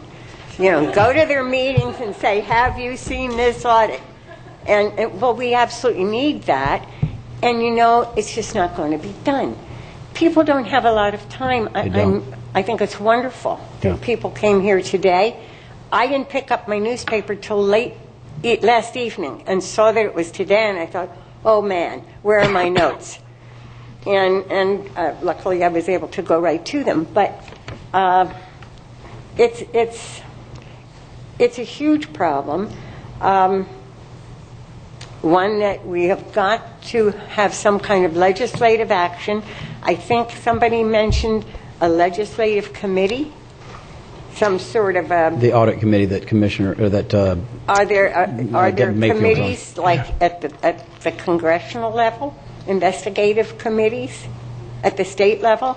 I would say, if anywhere, with the audit committee. Commissioner, this is all new to us. As much as we should. I know this is because you just haven't been privy to all of it. But I've been seeing what's been going on there. I remember you being the first one that I remember ever talking about the transfer from the general fund to the city's budget when you were a city council person at the time. I remember that. Well, it's a lot. I want to make sure. We do have a copy of the audit in-house, and it is online. That I don't know. I just looked on the county's website, and I didn't find it. Okay, great. I've got an extra one here for you. Yeah, and, Joe, can we go ahead and put it on the county's website? Yeah, we'll get it on the county's website today, and I've got a few hard copies here. Color one's case for Mrs. Ginn. I know she likes. It's actually on the city website. I'd like to point out that with this, when we're talking about FMPA's audit, we're the city of Vero Beach is unfortunately getting burdened by their poor decisions and having to pass on that huge wholesale rate to their consumers. So we're not criticizing them here. No, we're not criticizing the city. They are a victim as much as any of us. Exactly. We are all victims, because that had to be. And I talked to John Lee, who was customer service. I said, how did that come down? He said they just gave us one amount of money that we owed FMPA. And he had to find a way to justify that through fuel adjustment, the famous fuel adjustment. Well, it didn't sit well, and people finally were outraged and wanted something done about it. And frankly, this is an outcry that has produced results. But now is the time not to be divisive. Now is the time to be united against the villain. And we know who the villain is. It's been identified. We need legislative action. Certainly, we need oversight of any group like this that forms in the future. This should never have been allowed to get out of control. It did. I have given you something. Do you know that they never, it looks like this. Right, the back page. They never used GAAP procedures, generally accepted government accounting. This is what it said they used. Instead, Annual participant billing rates are structured to systematically recover current debt service requirements. All they did was throw it in the pot and just send it out to the ratepayer. Now they are using GAAP, and now they have to be a little bit more accountable, but just a little bit. Anyway, thank you for your time. Thank you, Commissioner, very much. I think Commissioner Zork has a quick question. Oh, yes. Ms. Ginn, if you have a second, go back to the podium. I have a couple of comments and observations. One, I agree with you. If John Little was here today, I think he would go over there and he'd wring some necks to get them back in order. We'd never have gotten this far. Right. No, we were a founding member, but you described it very well what the purpose of it was in the beginning. Mutual aid. Right. And it's somewhere along the way it's gotten off course. I hope that you can share in your 3 minutes tomorrow, if you can go to the city and share, because I driving in this morning, I heard a local radio show that had a city council member on and was basically saying this was a politically motivated audit, that is their statement that they were making. So that's probably maybe one person over there that's not in favor of us joining hands and going against FMPA. But if you can share those same words tomorrow, I think that would be appreciated. Absolutely. That's just foolhardy talk. Who I don't know even who paid for this audit. It was a line item in the legislator's budget, wasn't it? Yes. State of Florida? Yes. Well, If I it's can well actually- worth the money. Well, if I can actually clarify that, because this is interesting. They were given, the Florida Auditor General was given authorization to spend $200,000 for subject matter experts. I'm not even aware if they spent a dime of that $200,000. I know they used a lot of their in-house resources. Yes. So a lot of statements that I've heard out there were, it was $200,000 spent to get this. I don't honestly know the cost of it. That was what they were authorized to spend on subject matter experts, but I know the Florida Auditor General was going to be using their own in-house staff. It'd be interesting to know at the end of the day what they really spent. I know it We was need to find that out. Yeah, we need an audit. We need to audit the audit. No, we need to find that out. Money well spent. Very, very much so. If we have to ferret out people who are robbing, the standing came, swapping derivatives, Taylor swapping. It's incredible what they were and still are doing. You know, somebody should go in there with some handcuffs. Thank you, Commissioner. You know what? I'm almost afraid to speak like this. These are serious people up there. Yeah. They've got a lot of financial interest in this. All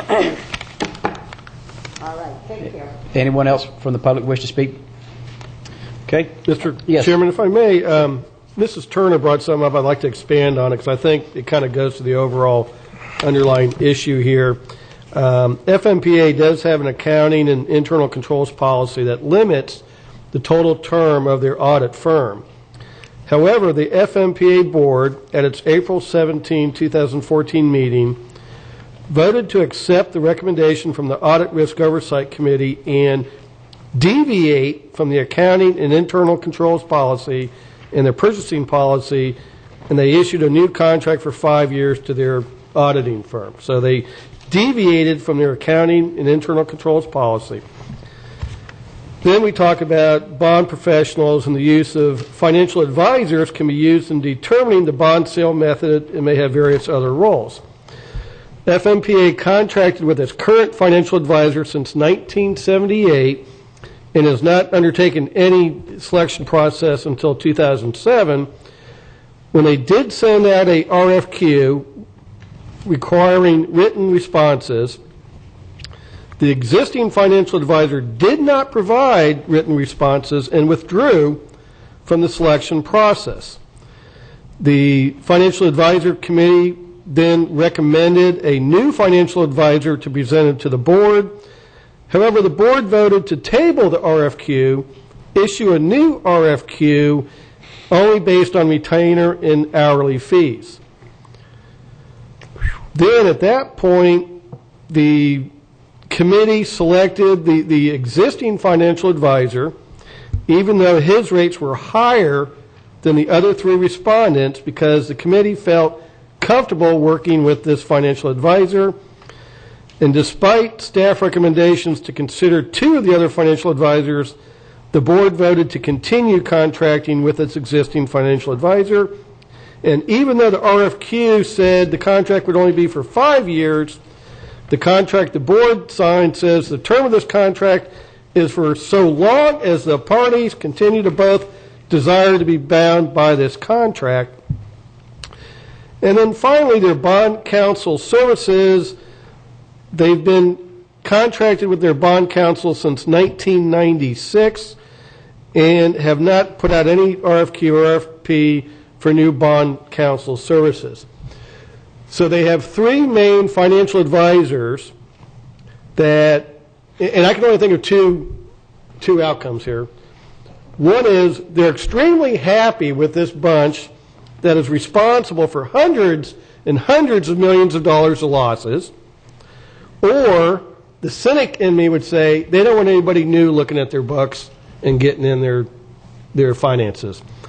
Now, you all know if this was a corporation and you had years and years of hundreds and hundreds of millions of dollars of losses, the CEO is what? He's gone out of there. If this was a professional sports team and you had years and years of losses, general manager, coach, they're all gone.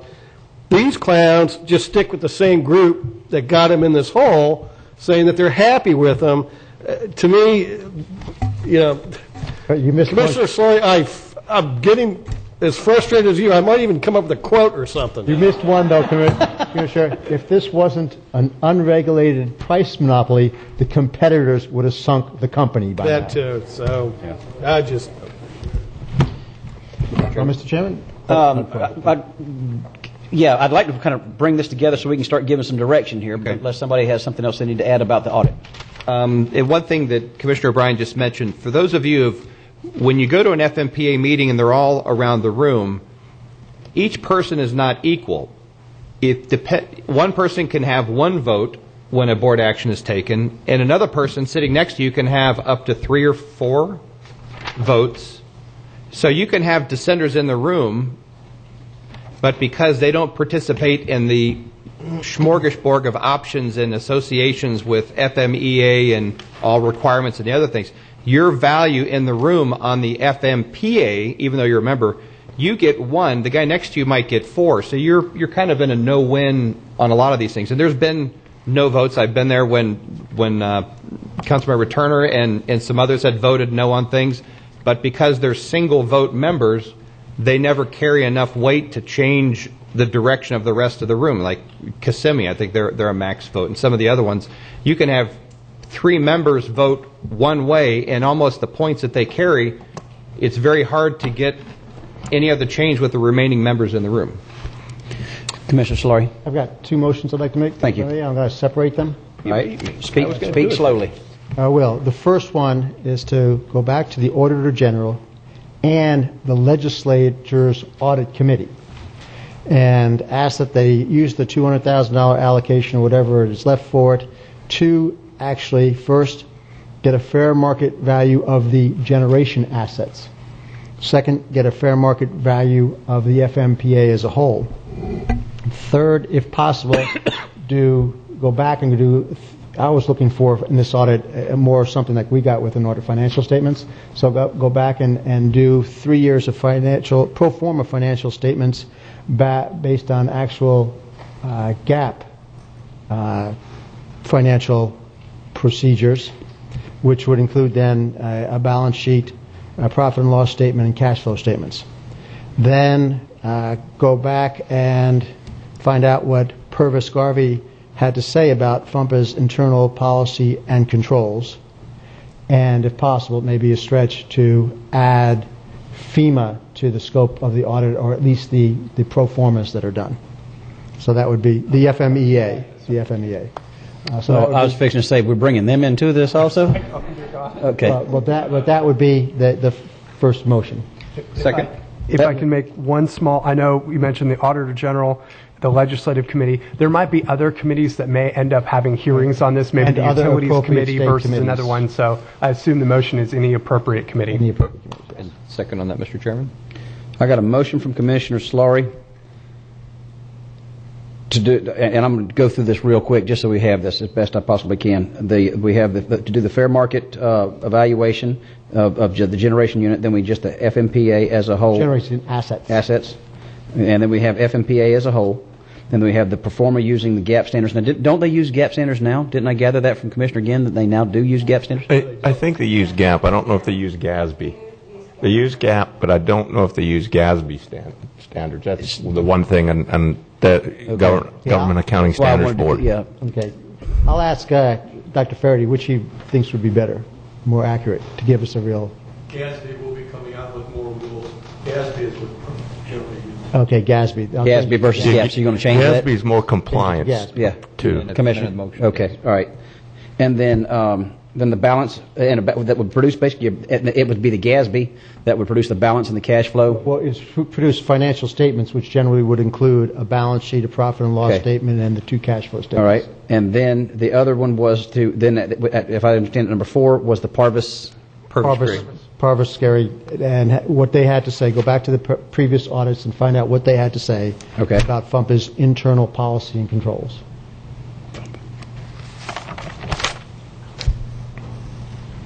And then you wanted to bring in the Florida Electric Municipal. Yeah, Florida Municipal Electric Authority. Okay, FMEA. Okay, not FEMA. Okay. And then discussion. Okay, and then I've got a motion on that, and now open for discussion. Commissioner Zort.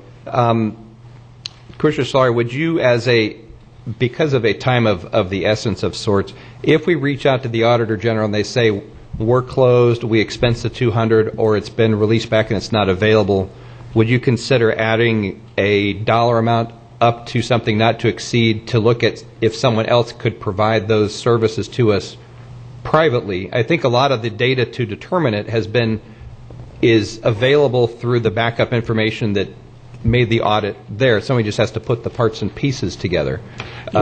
Something that would be... I don't know that we could hire a firm to go in there and look at their books. No, but we could get everything from the books from the Auditor General because now it's public information. It's not yet. Once it becomes. We also, as staff, would like to hire a firm to do a statewide comprehensive approach to making all the other cities aware of it. That's the next one. That might be the next one. Yep. Okay. Just to Commissioner Zork's comment, I think let's take one step at a time. And let's we don't work know with that the that's an issue legislative yet. process. Right. Okay. Yeah.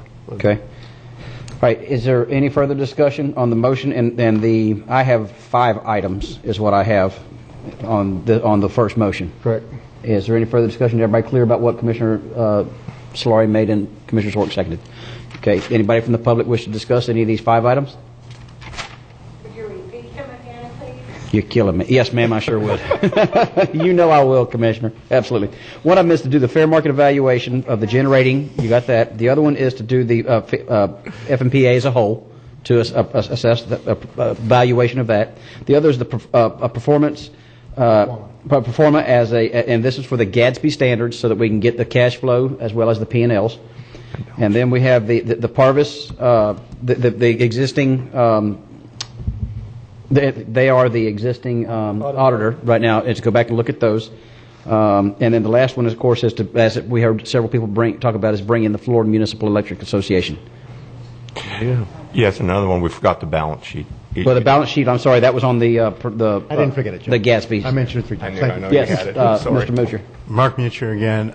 If we get an evaluation of the FMPA as a whole, why would we need an evaluation of the generating assets? Because there could be some losses on the other side that would that if we put the two together, we really need to find out where we are, I would say. Also, I'm neither an accountant nor a lawyer, nor do I play one on TV, but I would think the second would be, or the first would be included in the second. Well, I think the reason is because the City of Vero Beach can't get out of the agreement because some of those generation units, they have a share in it. So have a value, you determine the share, and we come up with an amount that we should take to get out of that generation unit. I think that's where And here comes an accountant to help you out.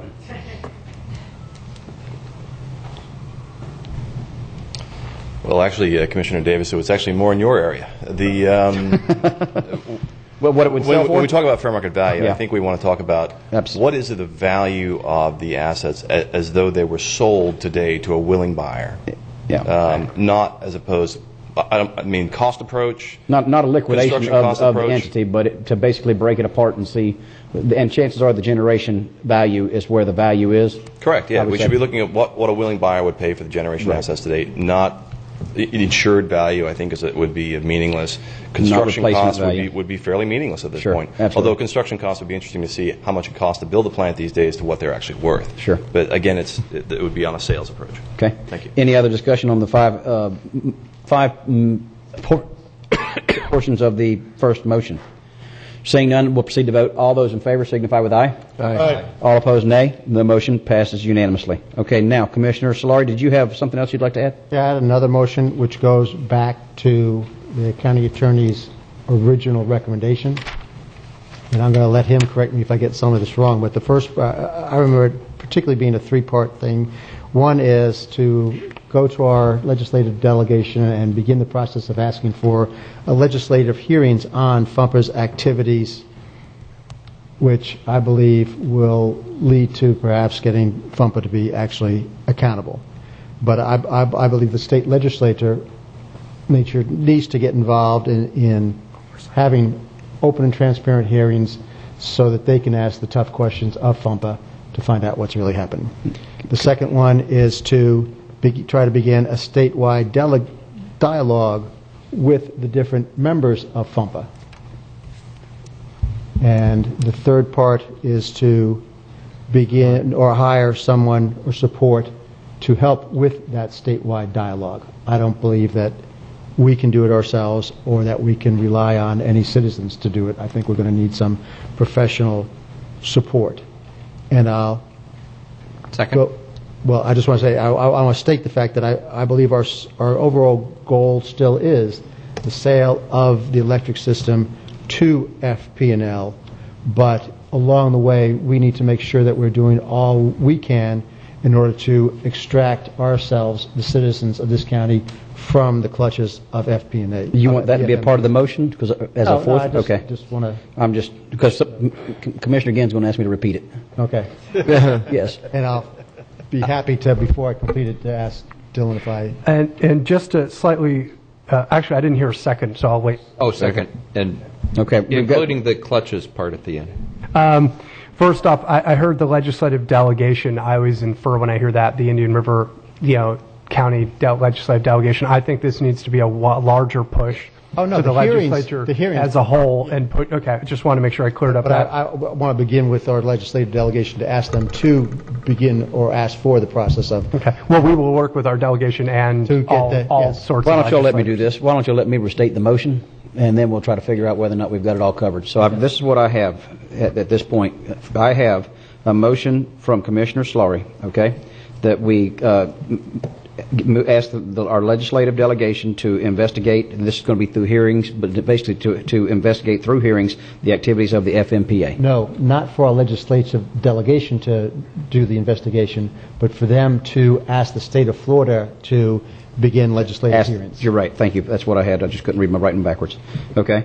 So ask the state, basically to engage them into to prompting these hearings. To help us to get That's right. Okay. legislative hearings. All right. And the statewide, and then next week a statewide dialogue on about FMPA and how it's affecting the other communities. Because I guarantee there's not a lot of individuals, cities that really understand exactly what's going on here with them. And so I appreciate that one. And the second one is basically to hire someone to help us with and coordinate that statewide dialogue. And so. And almost, I believe, Commissioner, not that it really matters the order of it, but it's almost like we should take number 3 to number 2 and then number 1, as far as the hire somebody, then start the dialogue, and then go to the legislator. We'd also like you to give. I didn't mean them serially. Okay. We'd also like you to give staff authority to do that immediately, so that we don't lose any time, because this is very important. Okay. And Dr. Ferdy has a question. Give him the authority. All right, thank you. With the attorney's office. Commissioner Solari, you're good with that, obviously, immediately. That wasn't designed to delay.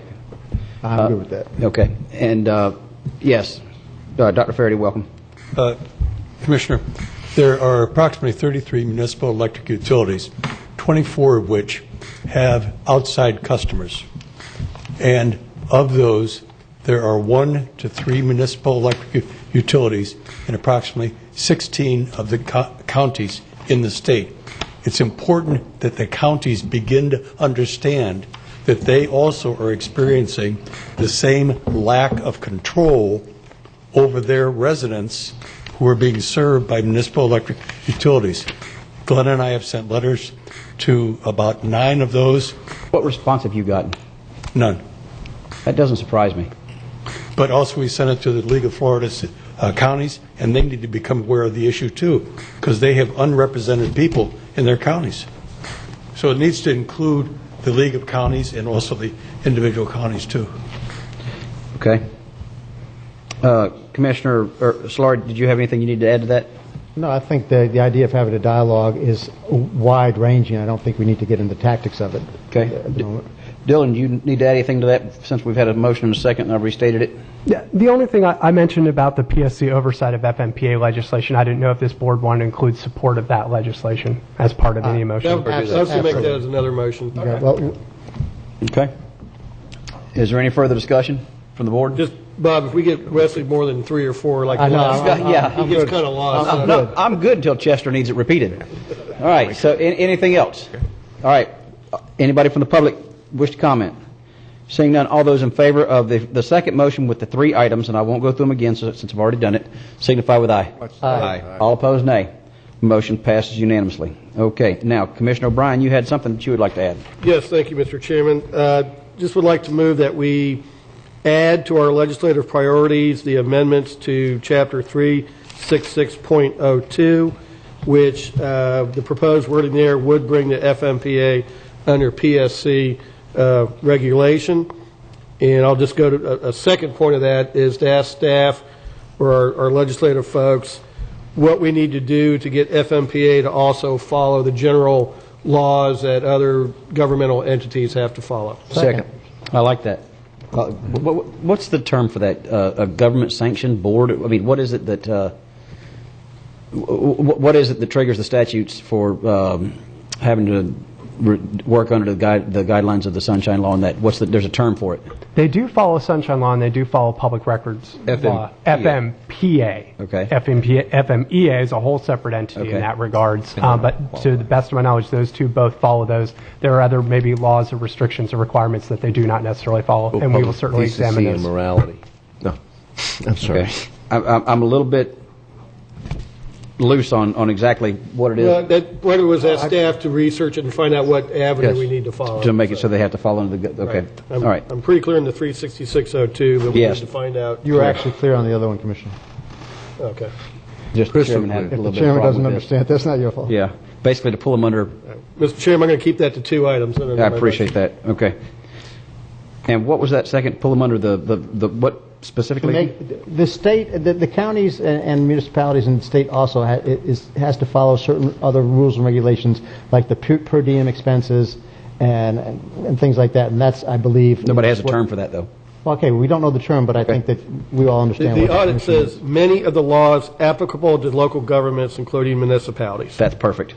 Thank you very much. That's what I was looking for. We have one to have the motion from Commissioner O'Brien. I'll second that. I don't know that it received a second. Did it? I did. Okay, Commissioner Flesher, that we ask the FMPA to be under the PSC, and then we also have the language about the FMPA under the state and local many laws of the state and local governments. Thank you. Is there any other discussion? Yes, Mr. Chairman. Yes, Commissioner Zork. Joe, earlier tonight you and I had a discussion, and apparently some municipalities can expense actual and be reimbursed actual that aren't subject. So just to make sure we differentiate which set of guidelines to follow. See, counties fall under the state 112.061 for travel, which has a per diem. Cities are charter. They can write in their charter and be reimbursed for actual meals, and so can charter counties. But if you're not a charter county or a city which is considered charter, they can be actually reimbursed, depending on their charter, for the actual cost of their meals. So we would want the one like what we like the state. Right, okay. The 112. Right, Chapter 11206. Okay. 112.061. One? Thank you. Any other discussion? Anybody from the public? Seeing none, all those in favor of Commissioner O'Brien's motion with two separate parts signify with aye. Aye. All opposed, nay. Motion passes unanimously. To the board, thank you very much, and we will get on this immediately. Okay. Commissioner's work, you got something you need to add? Yes, there was some figures that I had mentioned earlier that are in the works. Once those are completed and I get the other documents, whether it's from FMPA, EA, or the city, once I have those, I'll compile those and make them available to the public as probably an agenda item in the near future as soon as I have them, just so that somebody wants to see where the numbers came from, I'll have those. Okay. I just want to make it clear, we're going to hire someone immediately that within the next 48 hours and move so that we can get this under. Super. I think Okay. we have to. And Dylan, you're going to the meeting in the morning, for sure. Oh, all right. And I do have to, one other item for the left side of the room. If we see legislative items or things that come out of the committee and we see that we may want a second set of hands moving legislative issues forward specific to electric only, how would we want to address staff working with someone else or as you find necessary? Let's say if the audit committee brings forward recommendations, solutions in the form of a bill, we need to make sure those are worked 24 hours a day by as many warm bodies as we can to make sure that makes its way through. What would be the best way to accomplish that? And would we have, I guess we would potentially have a meeting in the near future we could add that to, or it could be something under the administrator's purview of what guidelines. I have a certain dollar amount I can approve, and we'd probably approve it and bring it back to you at the next meeting with understanding it's in good faith and trying to keep the electric moving. Okay, good. Now I'm done. All right. Thank you. If there's no further business to be transacted at this time, I now declare this meeting adjourned.